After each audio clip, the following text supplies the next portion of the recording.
A Baroque wall fountain in the Villa Sciarra by Richard Wilbur. Under the bronze crown, too big for the head of the stone cherub whose feet a serpent has begun to eat, sweet water brims a cockle and braids down, past spattered mosses, breaks on the tipped edge of a second shell and fills the massive third below. It spills in threads then from the scalloped rim and makes a scrim or summery tent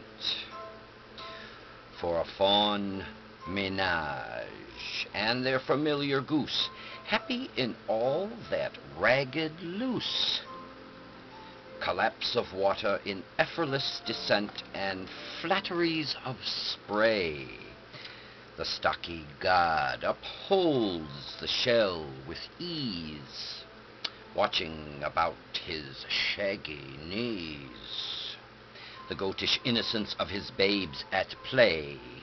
His fauness all the while leans forward slightly in a clambering mesh of water lights her sparkling flesh.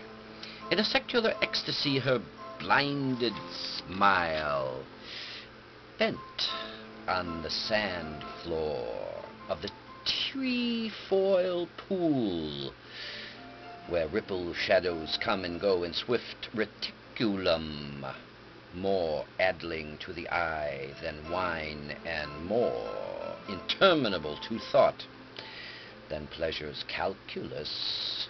Yet since this all is pleasure, flash, and waterfall, must it not be too simple?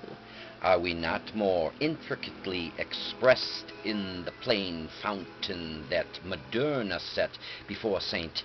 Peter's, the main jet struggling aloft until it seems at rest, in the act of rising, until the very wish of water is reversed, that heaviness borne up to burst in a clear, high, cavorting head to fill with blaze, and then in gauze delays in a net-like shimmering in a fine, illumined version of itself decline and patter on the stones its own applause, if that is what men are or should be.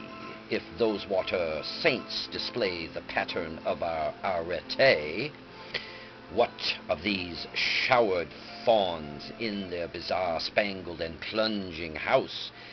They are at rest in fullness of desire.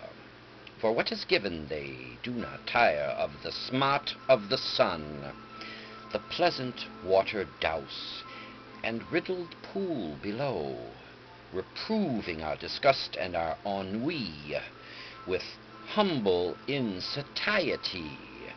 Francis, perhaps, who lay in sister snow before the wealthy gate, freezing and praising, might have seen in this no trifle, but a shade of bliss.